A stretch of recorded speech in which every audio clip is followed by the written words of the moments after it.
What is going on, Notre Dame fans? Mike Singer from blueandgold.com. Last weekend, I was in Columbus, Ohio, seeing Notre Dame target five-star athletes Alex Sonny Styles in Pickerington, Ohio. And in this video, we're going to be talking about him, as well as a couple of Notre Dame targets I also got to see briefly in the 2022 and 2023 classes. Before we dive into today's video, make sure you hit the thumbs up, like and subscribe to help support what we're doing here at blueandgold.com. So on Friday night, I got to see Alex Sonny Styles. It was a rivalry game between Pickerington North and Pickerington Central. Styles in the white jersey, number 3, totaled about 6 or 7 tackles on the day. Notre Dame is recruiting him to play the rover linebacker position, but you really see him all over the field. Here, he's just throwing a kid to the ground. Lorenzo wore that number 3, so it's kind of easy to look at Sonny and say, man, he just kind of looks like a bigger version of Lorenzo. He's got that athleticism. He's got great size. Heck, he's even catching the ball a little bit like Lorenzo would at such a high level. Both guys played special teams. And hey, Sonny's even a long snapper, which we'll see here in a few moments. But they certainly wouldn't throw the ball his way. Sonny was more of a tackler. Again, 6 or 7 tackles on the day, no pass breakups. They were kind of playing keep away from Sonny. Again, Notre Dame recruiting him to play rover, but he's got the athleticism to play safety at the next level. And he could even have the frame to bulk up as much to play, I don't know, guys, defensive end. Like, he is one of those Isaiah Simmons types where he can really just do it all. He's just a defensive athlete. It was one heck of the game, by the way. Pickerington Central, number 3 team, ranked in the state of Ohio going into the contest, had some really good wins going into the game. Pickerington North, wasn't considered the favorite by any stretch in the game. Central had a ball stripped away from them at North. Scored for a touchdown the other way, which took the game into overtime, and North ended up pulling off the upset. So, Central went down, which again was a stunner, but certainly was impressed by Alex Styles and what he showed on the field. Bonafide 5-star recruit, number 6 overall player in the country, and number 1 athlete in the nation, number 1 player from the state of Ohio. Talking about his recruitment, everyone's going to talk about Notre Dame and Ohio State. Talk about this in the Gold Standard, which I'll leave a link to that in the description box of this video.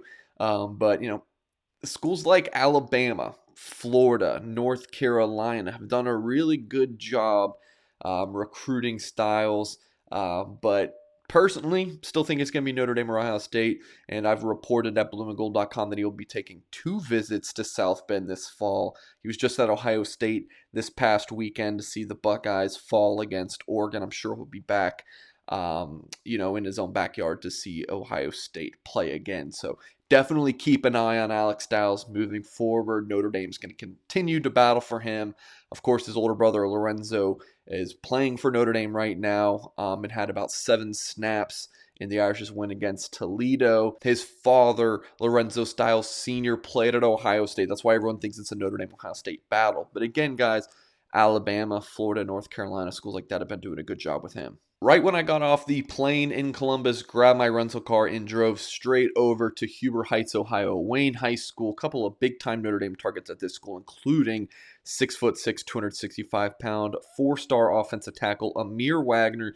Dude's clearly been in the weight room. This is another Notre Dame and Ohio State battle. Kentucky, his brother was recently hired as a graduate assistant there, so you want to keep an eye on them. Penn State is a school I believe is visiting this weekend. So it's going to be a battle down the stretch for Amir Wagner, who could really decide anywhere between, October, November, even into January at the All-American Bowl. So that's kind of the latest he might announce a commitment. But Notre Dame would love to have him in its 2022 recruiting class, but Kentucky has really surged lately. He visited there at the beginning of September. Notre Dame needs another offensive tackle in this class, and again, the Irish staff would love it for it to be Wagner. Huber Heights has one of the best offensive line groups in the country. Joshua Padilla, 6'4", 285-pound interior offensive lineman, number 219 player in the country, number 11 guard in America. Another good-looking recruit. He tells me that he is going to be in Notre Dame Stadium later in October. He visited Notre Dame for Irish Invasion and then again for that barbecue grill and chill cookout at the end of July. So this will be his third visit since the dead period ended back in June. Again, Notre Dame, Ohio State. Notre Dame is going into the Buckeyes' backyard and trying to steal the top recruits. And, they've had some success doing it. Lorenzo Styles Jr., Brennan Vernon, that's the defensive end in the 2023 class in the Cleveland area that the Irish landed over the summer. Notre Dame hopes to land Alex Sonny Styles, Amir Wagner, and Josh Padilla. Appreciate you guys sticking around to the end of this video. Make sure you hit the thumbs up, subscribe to our channel if you haven't yet. Go to blueandgold.com. Check out that Gold Standard article with all of the Notre Dame recruiting tidbits I picked up over the weekend. Drop your comment. What position do you feel like Alex Styles is, best positioned to play at the next level? It seems like free safety. He's playing in high school. Could bulk up as much as defensive end. Notre Dame recruiting him right there in the middle at the rover position. Seems like a good decision. But again, let us know what you think in the comments, and we will catch you guys next time.